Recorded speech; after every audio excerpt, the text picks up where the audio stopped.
Hi, good afternoon, everyone. All right. I have a couple things at the top.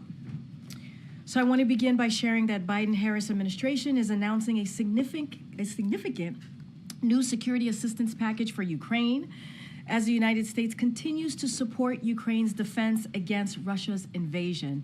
This announcement is the 7th security assistance package that President Biden has authorized to help Ukraine since he signed the National Security Supplemental in April. It includes missiles for Ukraine's air defense systems, ammunition for high mobility artillery, rocket systems, artillery rounds, and other critical capabilities that are being drawn down from U.S. stocks using presidential drawdown authorities. It also includes new funding that the Department of Defense will use to purchase interceptors for Patriot and NASAM air defense systems to help Ukraine defend its troops and its cities against Russia's aerial attacks. The United States' support over the last few months has been critical in helping Ukraine defend their territory against Russia's advances. Thanks to the bravery of the Ukrainian forces and weapons deliveries from the United States and our allies and partners, it is increasingly clear the Russian offensive around Kharkiv has been a failure. And as President Biden has been clear, we are committed to continuing to stand with Ukraine until they prevail against Russian aggression. So I want to share a bit of additional updates before for all of you before we start. I know some of you have been trying to confirm some of this information that I'm about to share, so I'll do it right now at the podium. The president has connected with Leader Jeffries, Senate Majority Leader Schumer, Representative Clyburn, former Speaker Pelosi, and Senator Coons. Today, President Biden taped 2 Black radio interviews that will air tomorrow morning. One is with Earl Ingram on Civic Media Network, which airs across Wisconsin, and one with Andrea Lawful Sanders on WURD's The Source in Philadelphia. And as Governor Walz of Minnesota announced today, the president will meet with more than 20 Democratic governors. Now, as you know, these governors are some of our closest partners when it comes to creating jobs, building new roads and building bridges and so much more. And so the president certainly looks forward to meeting with them. And with that, I am happy to take your questions. Sung Min. Thank you. Last night at the fundraiser, the president blamed jet lag for his debate performance, but he was back stateside for well over a week. So does he really need more than a week and a half to recover from traveling in Europe? And is that really what he thinks caused his poor debate performance? So, yeah, just a couple of things, and I do appreciate the question because the president has certainly spoken to this many times about the debate, and so he had an opportunity to do that in front of supporters, and as you just stated, he did that. He owned that the debate was not his best night, and he said himself, it's not an excuse, but it's an explanation. I was standing here yesterday, and many people were asking why and what's the explanation, and that's what you heard from him. Look, the two, I think, in addition to the 2 major trips, he was also continued to do his presidential duties. He worked late in doing that, and he also prepared for the debate. And on top of that, there was obviously the jet lag, as you just asked about, and also he had a cold. And you all heard directly, you heard from him during the debate. He had a hoarse voice. Many of you reached out to me and my team and some other members of the White House asking what was going on. We confirmed that he had a cold. And so I think those 2 things, continuing obviously to do his duties as commander-in-chief, as the president. And so I think some of you here in this room can certainly relate to, what could happen when you're having an important moment and you're not feeling well. And also you wish you could have done better. And so he took ownership. I think that's important. And he's going to continue to make a strong case for his agenda, and that's what you're going to see. And he was given an explanation, and that's what he wanted to do. He wanted to get that out there and for people to hear directly from him, as he has been doing since Friday of last week. It just seems like I know you're calling it an explanation, not an excuse, but it does seem like there are new excuses since the debate of what went wrong there. I would say I don't think it's a new excuse. I think some of your colleagues reached out to us about the schedule. some of your colleagues asked if the schedule was too strenuous or was it because of the jet lag, and so we are laying out and explaining exactly what happened. You heard from the president, you've heard from me, and it was indeed a schedule where the president traveled 6 time zones forward to G7 in Italy, 9 time zones back to LA, and 3 time zones forward again to DC. That's something that one of the print pooler on that day laid out for all of you and those who read the pool notes. And on top of that, he did have a cold. So it is an explanation. I don't think it is an addition. I don't think it's, we certainly don't want to explain this away. But you all asked me for an explanation yesterday. The president gave that directly yesterday to his supporters. He wanted to make sure, knowing that all of you would get that information as he's speaking to his supporters last night. Sure. You mentioned all the calls that he has made in your topper. Why wasn't he doing that on Friday? And why wasn't he doing this sort of damage control? Why was he waiting to do that until middle of this week? I mean, look, I was asked a similar question by one of your colleagues yesterday. And look, the president obviously right after the debate, he visited 4 states in 2.5 days, gave a couple of remarks. He met with supporters, whether at the Waffle House or in Atlanta at a watch party, or in North Carolina where there were hundreds of supporters there in Raleigh. And so he was busy dealing with his schedule, and also speaking directly and engaging with his supporters, and then spend time with his family. I think what's important is that he has done this outreach. He's having these conversations. It is important to him to do so. And the folks that I laid out that he spoke to or some of them have been his colleagues. Some of them have been elected officials that he's known for some time. Obviously, Leader Jeffries is a new relationship that he has, someone that he obviously respects, and so it is. I think it's important to note that they were strong conversations. That's something that the president told me and my team directly moments ago. He was walking around, and we happened to see the president, and he said they were strong conversation. And by the way, he looks great. The vice president's great, and they are ready to continue working on behalf of the American people. Okay, so. Thank you, Karine.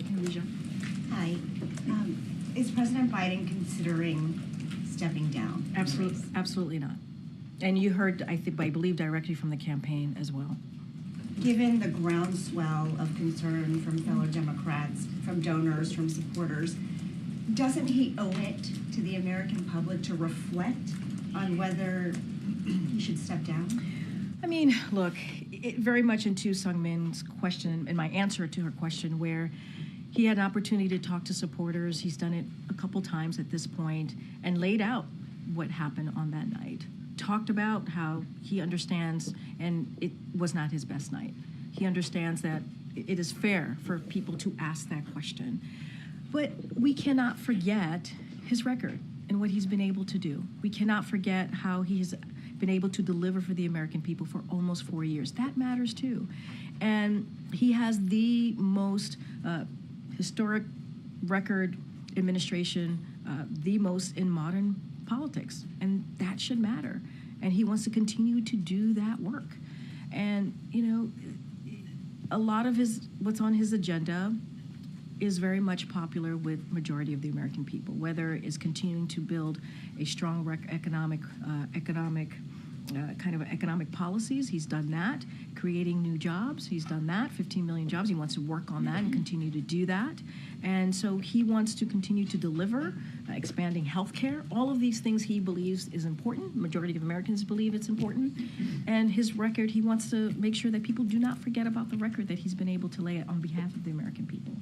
Is there anything, Karine, that would change his mind? Look, I cannot lay out something that would change the president's mind. He has been very clear, and he's going to continue to build on the unprecedented record that he's been able to lay out for the American people. That's his focus right now. Thank you. Thank you, Karine. What does the president do outside the hours of 10 a.m. and 4 p.m.? Well, you heard him speak to supporters yesterday outside of 4 p.m. You saw the president land in North Carolina in the middle of the night at 2 o'clock.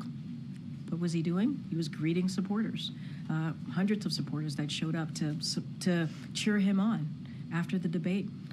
You saw him speaking at 9 o'clock or at night in New York in front of supporters. So he's been pretty much out there after the hours of 4 p.m. and before 10 a.m. for sure. And so that has been something he has consistently done over the past couple of days for sure, for certain. Have an afternoon nap every day. Let me be very clear about this. This is a president that wakes up every morning and puts the American people first. That's what he does. He does that every single day.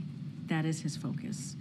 I am not going to speak to sources out there, unnamed sources out there.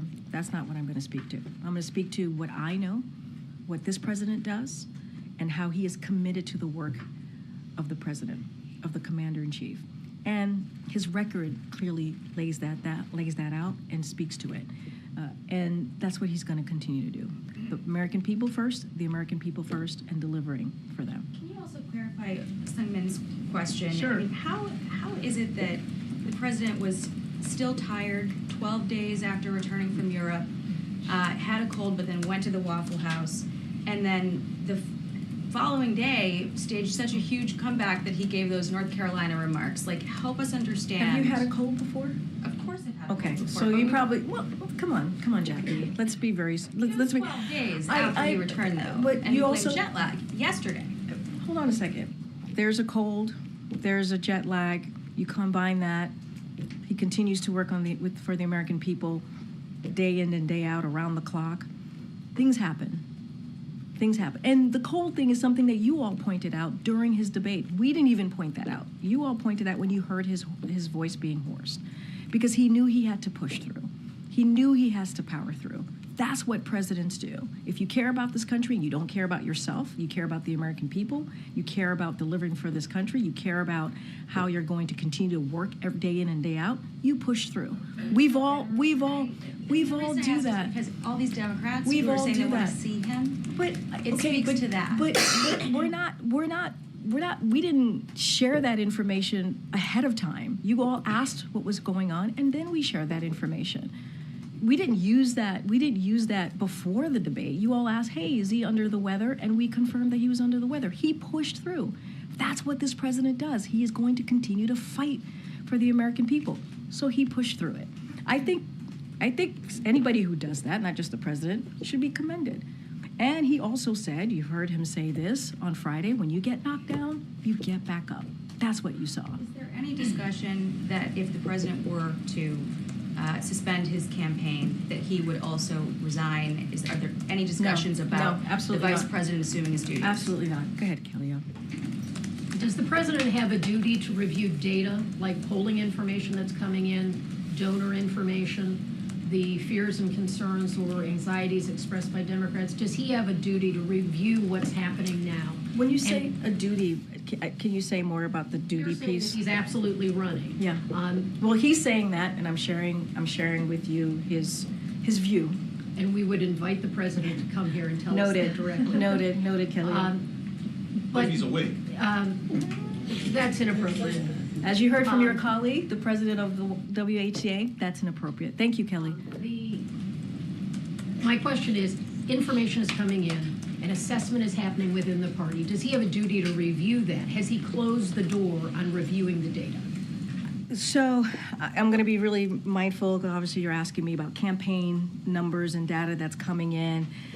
And look, what I will note is that this is a president that looks at everything, takes in all the information. It's important to him to do so. I don't want to get into hypotheticals here. That's not what I'm here to do. What I can say is, in this moment, we move forward on building on this unprecedented record that the president has been able to lay out for the American people, and that's going to be our focus. I don't want to get into hypotheticals. I don't want to get ahead into anything else. It doesn't sound like closing the door to reviewing this over a period of time. What I prior to can the say convention. is the president is moving forward. He's moving forward as being president. He's moving forward with his campaign, as his campaign has been very, very clear about that. That's what I can speak to, and that's what I can say, and that is the president's focus. The president's focus is how does he continue to do that work, and anything else that we're hearing or that's being reported is absolutely false. Is the president telling people he's evaluating the Absolutely race? false. That is absolutely false. I saw that reporting. We were not given enough time to get back to that reporting, just a couple of minutes, and we asked the president. The president responded directly when asked about this question because we said that we would, and the president said it is absolutely false. That's coming directly from him. What steps would the president be taking, or would you as a team plan to try to prevent another episode in public that would be deemed worrisome? I would not call it an episode. I would call it we had a bad night, right? It was not his best night. He had a cold, he was jet lagged. You heard directly from the president about this. And when we get knocked down, when he gets knocked down, he gets right back up. And that's what I would focus on. The president continuing to be very steady and continuing to work for the American people. But just to follow up on Kelly's question, do you think the president feels like the coming days are very critical for him as you laid out all these events that he's going to be doing? Yeah. Are these events very important for him to show to the American people that he still has the ability to be the nominee? I would say that this moment is critical, regardless of the debate or not. We are living in an important moment right now. Everything is at stake. And I got to be mindful because this is all connected to what's happening in November. And I think any leader would say they always have to prove to themselves to their constituents, right? It is a day in and day out work. And yes, the president's going to have engagement. He's going to be out there speaking to the American people. Obviously, we mentioned Wisconsin. He's going to do an interview in Wisconsin as well. We talked about Pennsylvania. But the president was also out last week. Atlanta, North Carolina, New York, where he saw supporters. This is a president that has been consistently out there talking directly to the American people. He understands, as you all asked me about the economy and what people are feeling, he understands that they have to hear directly from him, and he has to continue to do that so that he can lay out his agenda. He can lay out what he wants to continue to do. It's always going to be part of the calculation, right? To continue to prove to the American people that he can continue to do the work and deliver on behalf of the American people. And Jeff had the staff meeting today. Can you just give us a rundown of really what he tried to get across? And is there a morale issue in the White House right now? It's a fair question, and I do have a couple of things I want to say. As you just said, the Chief of Staff, Jeff Zients, did have an all-staff call. He wanted to gather the team across the building and acknowledge what the president said himself, right? That the last few days have been challenging. We've been very, very clear in acknowledging that.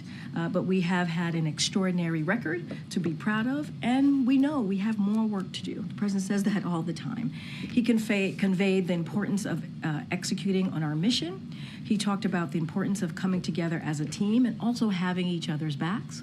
And so, look, he also said, which I think was really important, and I think every staff wants to hear, that the Chief of Staff door is open and is open to hearing directly from them any questions or any concerns. And, I think that's what you do as a leader.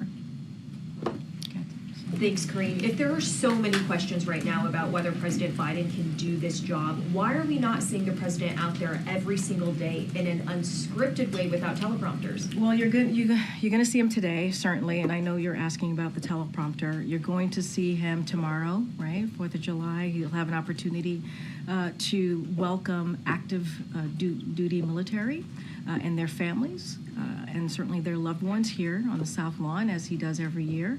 And I think that's going to be important. He'll be able to engage with them and thank them directly. And you'll see him in Wisconsin, and you'll continue to see him, obviously, in the upcoming weeks. Look, it is not unusual for a president to use a teleprompter. It is not unusual. That is something that presidents have done in the past.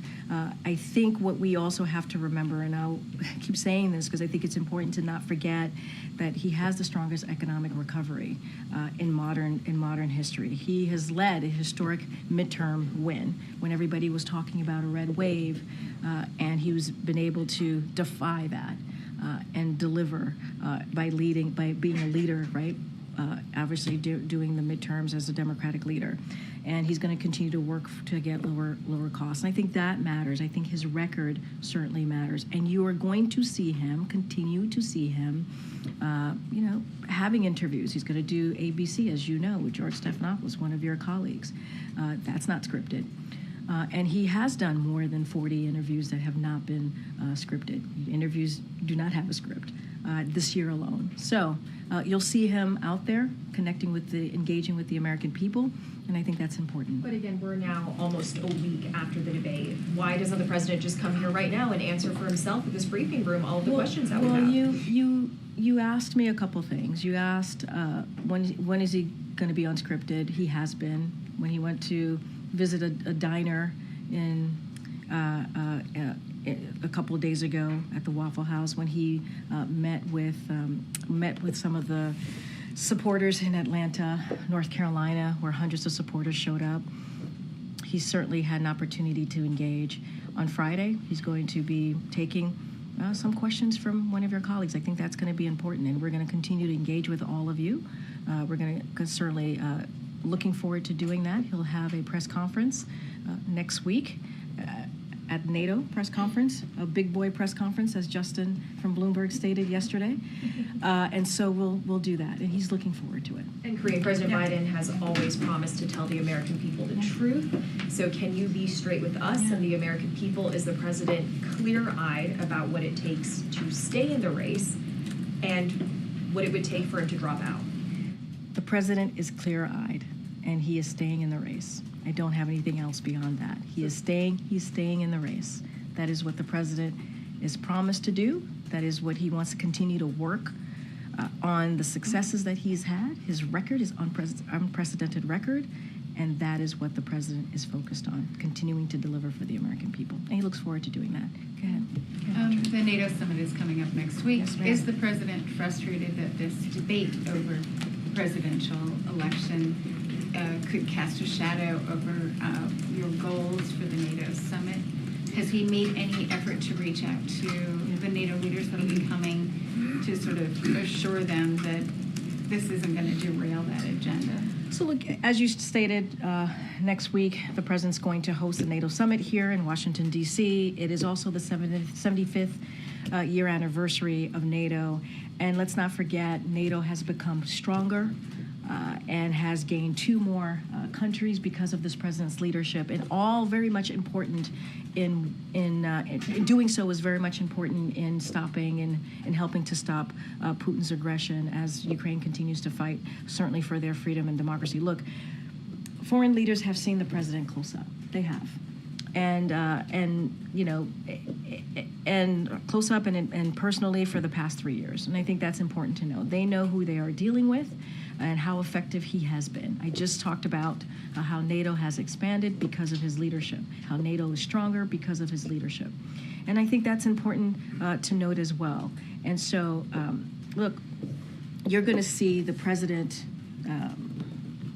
being a leader in front of these world leaders. You're going to see the president continue to bring these world leaders together. And as it relates to what's happening currently, you heard directly from this president.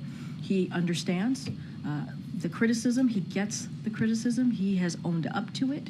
But he also wants to move forward and continue to deliver on the really critical, important issues that the American people care about. When you think about NATO, you think about foreign policy, it is important to continue our world leadership on that, being leaders and strengthening our national security as well. And that is how the president thinks about this day in and day out. I just want to follow up on the kind of questions about the outrage from the White House. Yeah. Does the president intend to make any other calls beyond the ones that he's made today to the congressional leadership?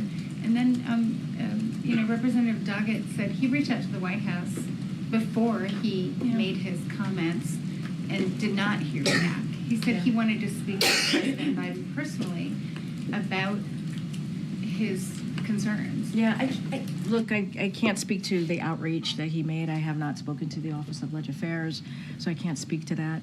What I can say is the president certainly has looked forward to working with Democratic leaders and congressional members over the past 3 years. I keep talking about his record, certainly his record when it comes to legislation and getting things done. He couldn't have done it without Democrats like Doggett, and appreciates his obviously his support and his partnership. I can't speak to outreach. It's not something that I've spoken to the Office of Legislative Affairs about.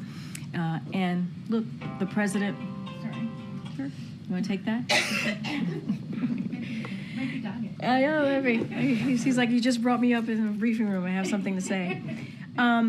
I would also note that. Look, I don't have any additional calls to read out or to lay out. One of the reasons that I mentioned it at the top, because I know some of you were trying to confirm and wanted to make sure that we got back to you, all of you, about that. And as you know, he's going to meet with Democratic governors, as I just stated at the top. So he's going to continue to do engagement. It is important. Some of these leaders, he could not have delivered on this record accomplishment that he's been able to get done without them. And so I'll just leave it there for now. I think the question that we're all asking in different ways is, has the president and has the White House, have you sort of missed the boat in terms of responding quickly enough?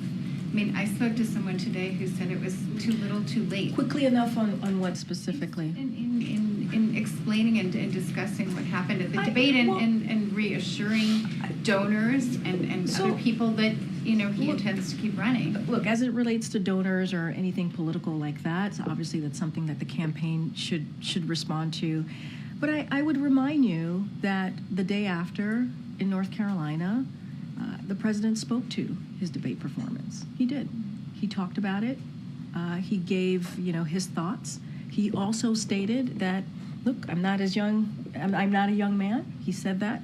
I'm not as a smooth talker as I used to be. I don't walk easily as I used to be, and I don't debate as well as I used to. He said this, and so he owned up to it on Friday, the day after the debate, that afternoon. And so we didn't wait. Now, as far as engagement, look, that is something certainly the campaign can speak to more. But the president, in front of hundreds of supporters in North Carolina, talked about his debate performance. So, go ahead, MJ. Thank you, Karine. Just wanted to clarify one thing. I know you got a lot of questions about this issue yesterday.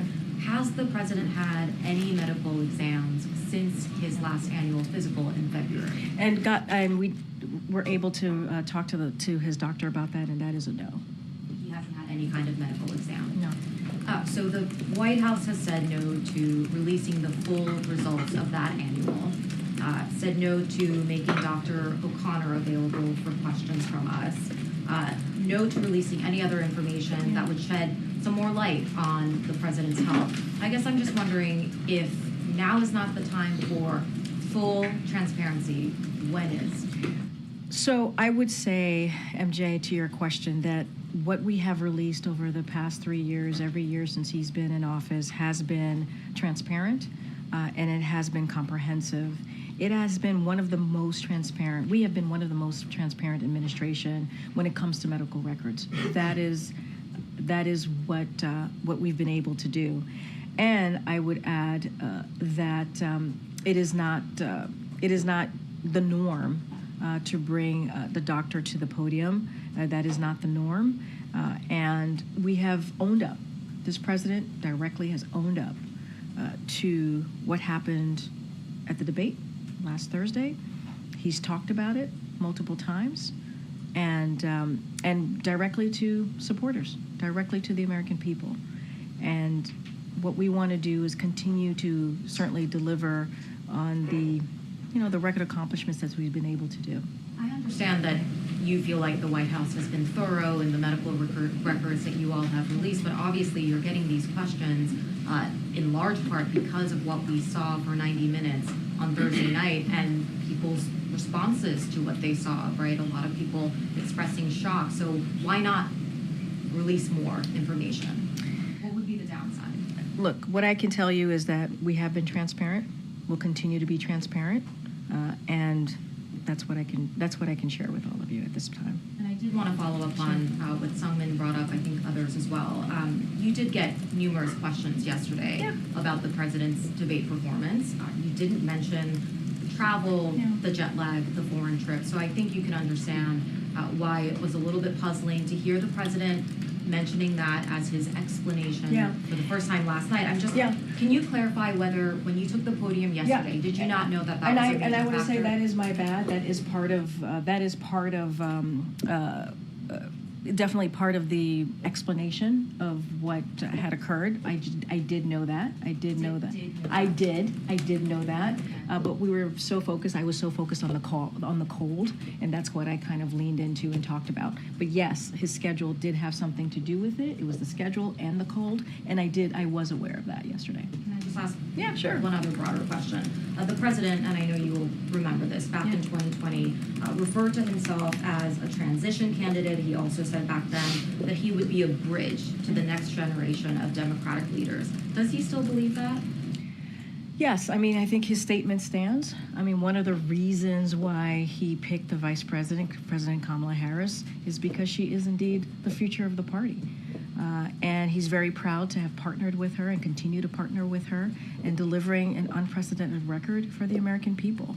And I think he's going to continue certainly to do that. They're going to do that as partners. Like I said, I just saw them before walking into the briefing room. They stopped by to talk to me and my team, and they're ready to go. They're ready to continue. So the transition would happen in 8 years. I mean, I'm not going to get into speculation from here. But you ask me if his remarks and statement still stands. Yes, it still does. Michael. Next, Karine. If President Biden was fatigued during the debate because of overseas travel that was 12 days beforehand, like he said he was last night, doesn't that raise questions about his ability to effectively serve a second term until he's 86 years old? Well, I mean, look, I think there's multiple factors here to consider. There was the travel. The travel led to a cold. And I think that matters as well. And I think we've all been there. We've all been there. It is not unusual. And what the president did is he pushed through. He did. He pushed forward and he pushed through. And that's what you saw him do. And look, you heard me say this yesterday, and you heard directly from the president say this multiple times. When you get knocked down, you get back up. Joe Biden is someone who has faced, tragedies, and he's taking them on. And when he does that, he gets right back up. And that's how we see that day. That's how we see that night. And then what was his message to congressional leaders today? I mean, is he trying to instill confidence in them that he can run effectively for his reelection bid? Was that the purpose of the So call? look, I'm not going to get into certainly private conversations. He had he shared with me those conversations were strong, and I think that's important to note. I'm not going to go into details, but the president's going to continue to have those direct conversations with leaders, with supporters, and he believes that's important to do. Were they united with him in the call? They continue to be united, and some of them have spoken to this. They've been very clear, have gone on television, spoken to some of you in your reporting, and said that very clearly. Thank you. Thanks, Karine. Can you share any details on President Biden's and Vice President Harris's lunch today? Do you know if they discussed Vice President Harris potentially taking over? Do you know if that came up today? I mean, I just stated that the president is not dropping out. That's something that the campaign has shared. So I'm just repeating what the campaign has shared. They regularly have lunch, and I'm not going to get into private conversation. And I would also say that the vice president spoke to CBS just yesterday, and you could see what she said herself, and I think that's important to note as well. I just want to also ask, you mentioned that President Biden got the cold because of traveling. Yeah. So this cold is directly tied to him traveling, or is it just he got the cold regularly? What I can tell you is he traveled, then he got a cold. That's what happened. Get Michael. He mentioned a few times that the president's proud of his record. He wants to continue his work and building on that record. Yeah. I'm trying to understand how that's relevant to an assessment, self-reflection by him on whether or not he's physically capable of continuing. I think it is an assessment. I think the fact that he's able to work across the aisle, get really big bipartisan legislation done, he's been able to get us out of the pandemic, able to get the economy back on its feet. I think that shows leadership. And I think that's important, right? He is making these decisions on behalf of the American people. And he's able to do that because of his experience, because of his wisdom. And I think that's all connected as well. We can't forget that.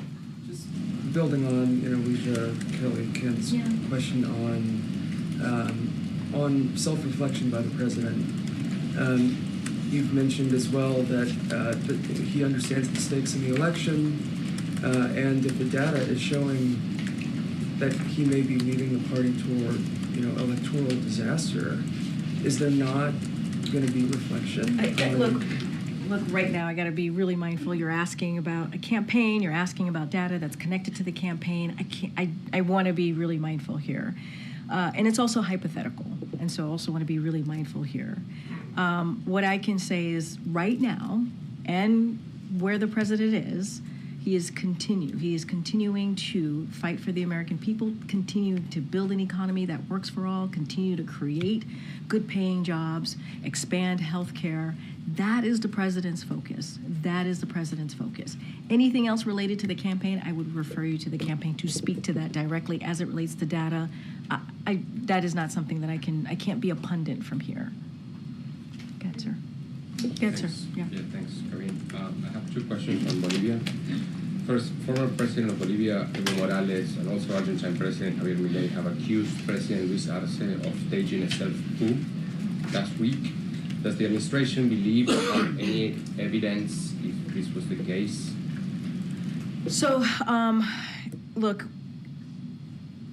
I want to be really mindful here. We have seen the false allegations of U.S. involvement in the events of Bolivia on June 26th. I know that's something that has come up a couple times, and so want to make sure that it is clear that the U.S. had no involvement in that.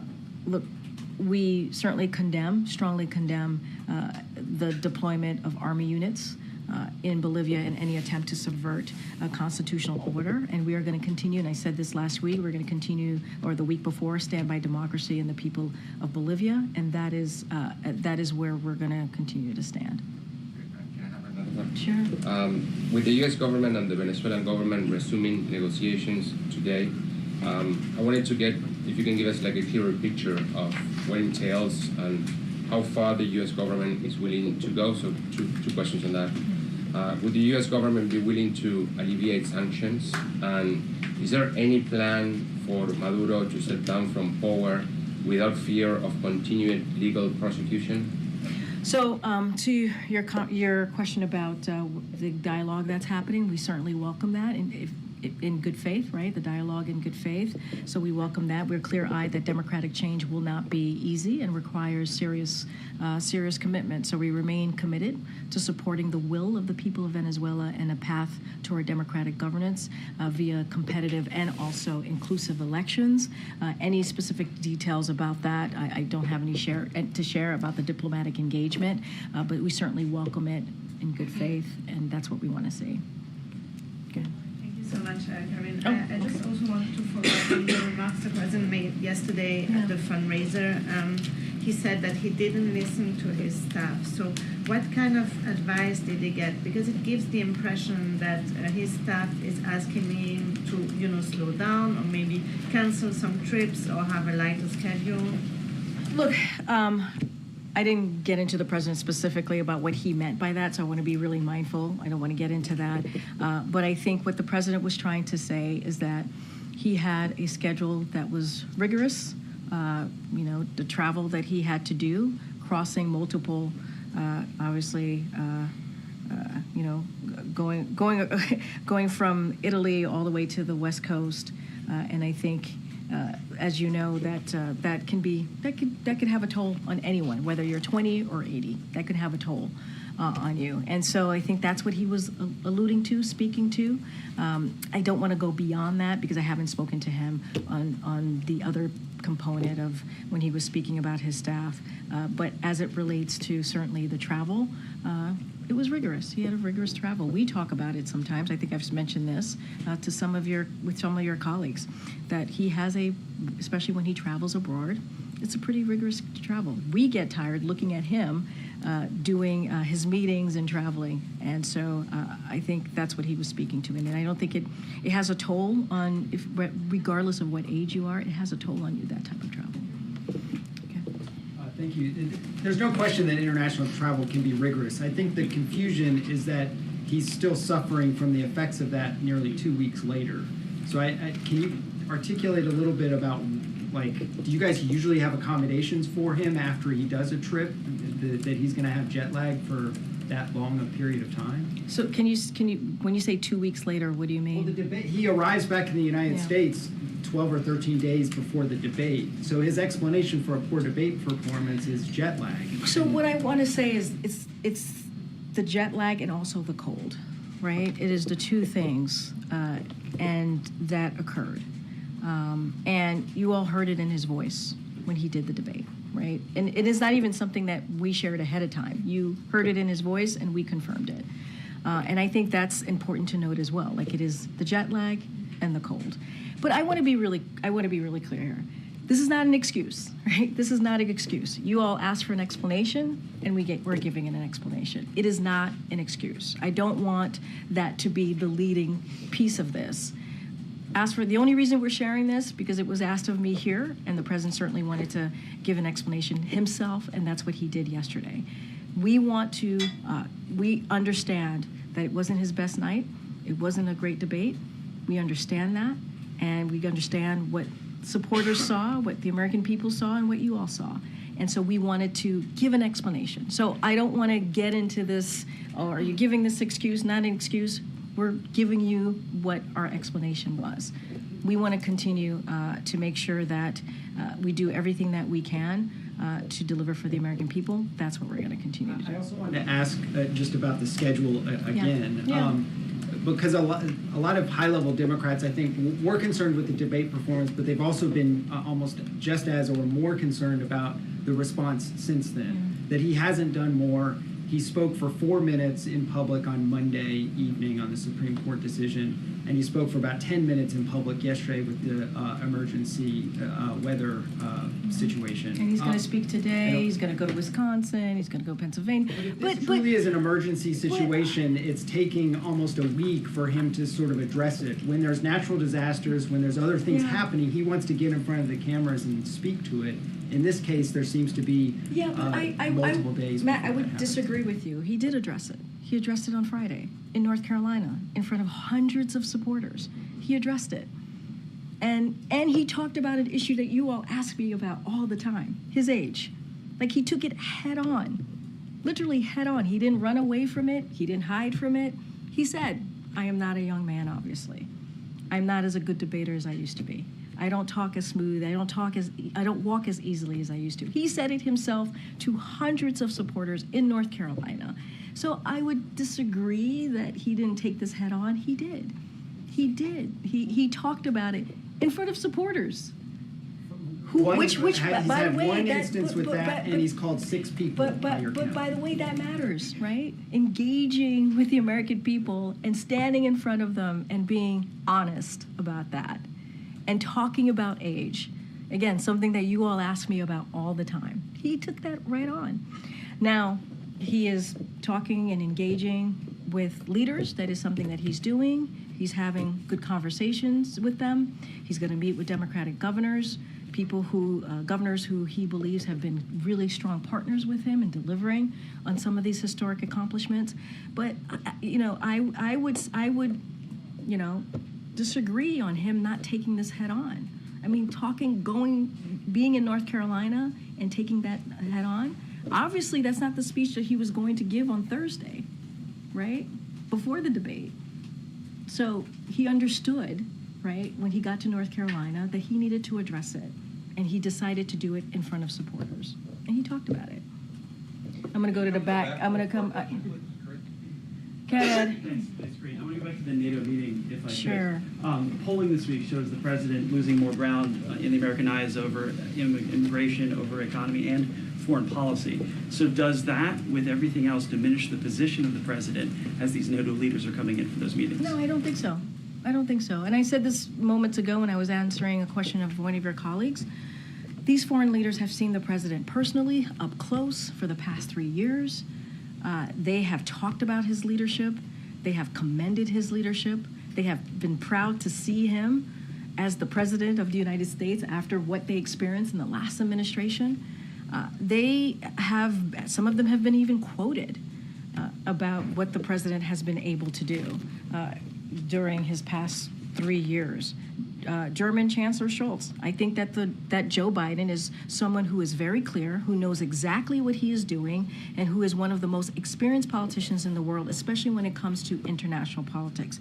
The Prime Minister of Israel, Bibi Netanyahu. I have had more than a dozen extended phone conversations with President Biden. He also came on a visit to Israel during wartime, which is an historic first. I found him very clear and very focused. I mean, these are leaders that he has had extensive engagement with over the past 3 years. They have seen him up close and personal. The president looks very much looks forward to hosting NATO next week. I could ask you about the Supreme Court quickly. So the comments that the president made on Monday, does the president respect the authority of the Supreme Court?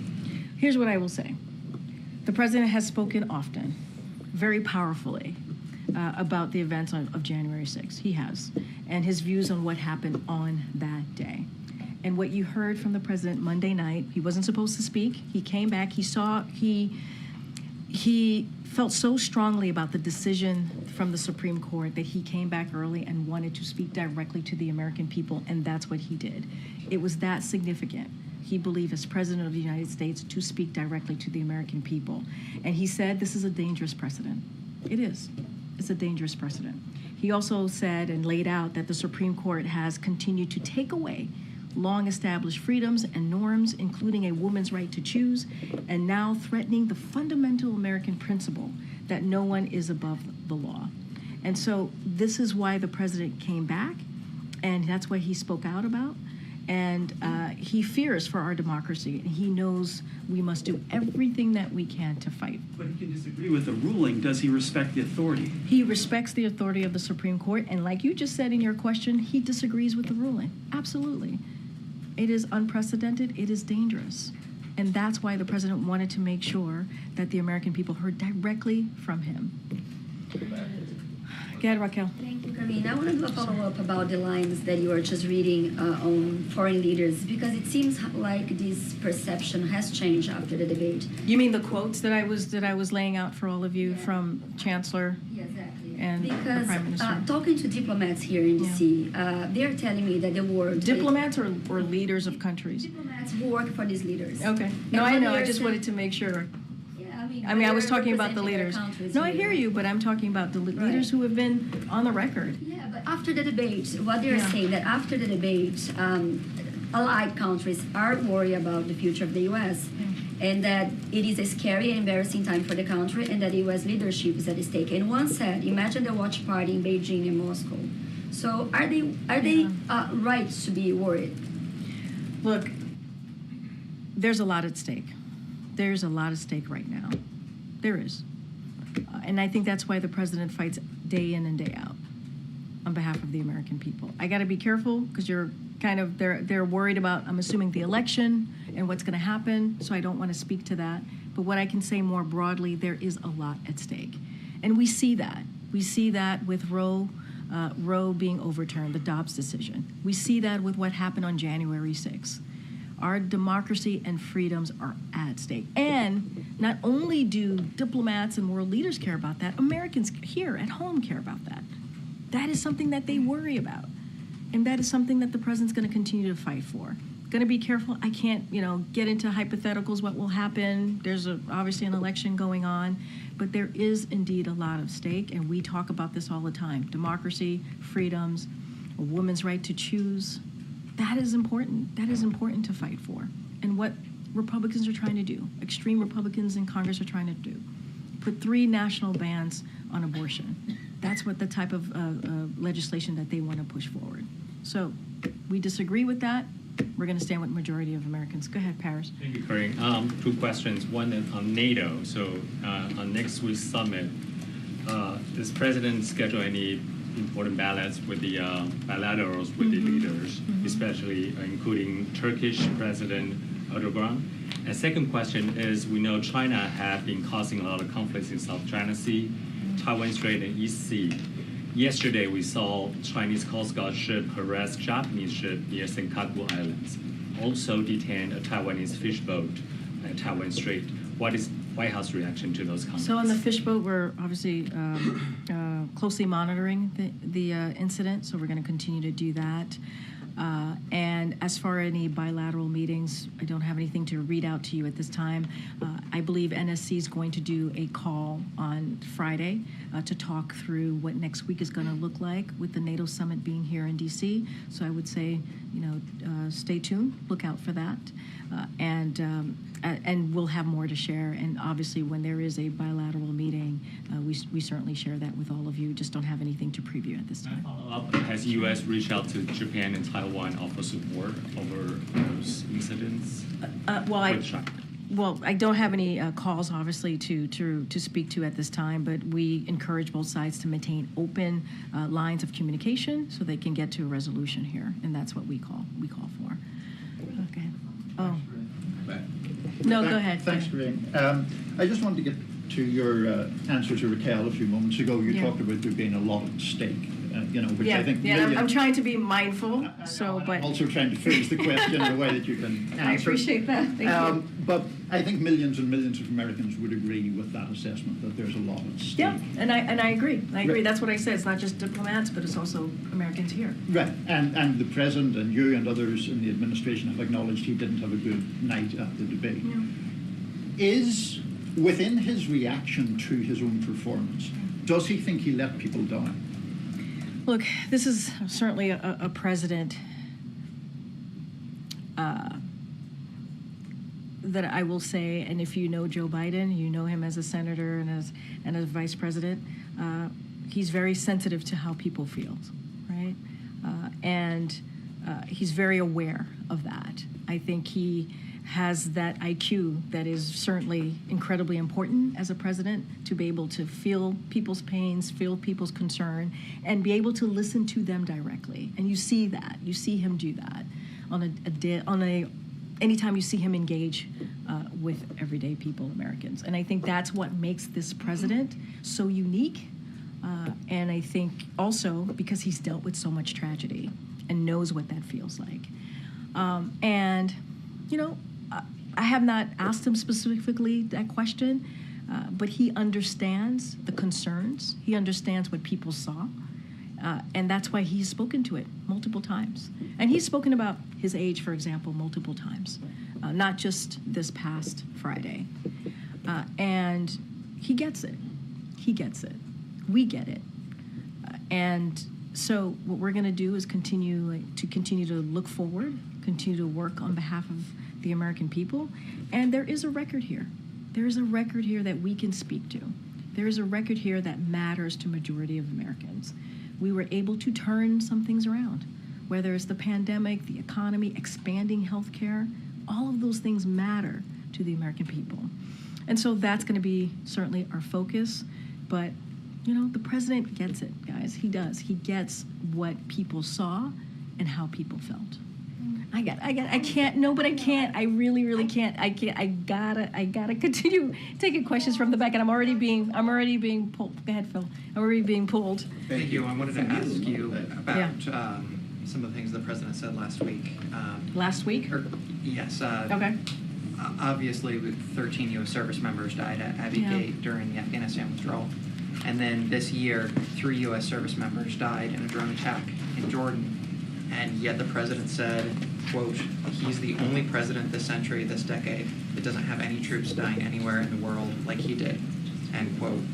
I get having a bad night, but how could the president get that so wrong? So I appreciate the question. I really do. And I was asked about this, I believe, in the gaggle on Friday, I believe. And I said this, and I'll just reiterate this now. And again, I appreciate the opportunity.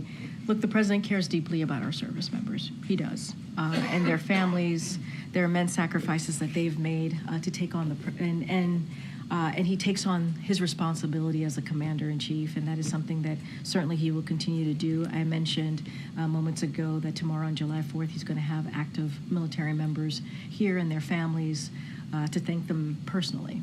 And obviously their families make sacrifices as well. And as you know, he attended the dignified transfer of the 13, as you just mentioned, brave service members who lost their lives in Afghanistan on August 26 in 2021, and as well as the 3 who lost their lives in Jordan earlier this year. I was there with the president, and you can see how much how important he understood it was for him to be there for that moment, to be there for the families.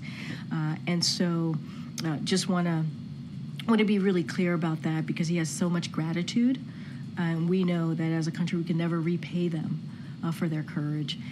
But to your question, the president was making a comparison between how many service members have died under his leadership versus in previous years. That's what the comparison that he was making, and he was doing that because he cares so deeply about them and their families, and wants to keep troops safe. And that's what he certainly wants to continue to do. Let's not forget that for some time he carried a card in his pocket about how many service members were wounded and killed in Iraq and in Afghanistan. That's how much it was a reminder to him, the times that we live in. I mean, this president said this century, this decade, but setting that aside, maybe on a different front here, what was the president trying to say when he said that he beat Medicare? He meant to say he beat Big Pharma. I mean, that's what he meant to say. And then finally, you have more interaction with the president than most folks. You know him better than most anyone else. Can you say, do you believe that the president is as sharp today as he was when he took this job? Have you seen any slowdowns? What I can say is this is a president who is strong and resolute in delivering for the American people. That's what I see. I see a president, when I'm sitting in front of him, going through the day or talking about what he's doing next. He is someone that engages with us. He wants to know. He pushes us. He prods us, wanting to figure out like the bigger picture of whatever we're trying to explain to him, or even granular details. So he's as sharp as ever. He is as sharp as ever, as I have known him to be in my engagement and my experience with him. And I know when I walk into the Oval Office or see him on Air Force One, I have to be on top of my game. I do. I mean, and that's just kind of my engagement with him and how it's been for the past couple of years. I know I have to wrap it up. I know. Go ahead, Emily. Thanks, Karine. I just wanted to ask, how is the president's health today? Does he still have his cold, or is he feeling better? And then to clarify on the medical exam, because you said he hasn't had one since his last physical.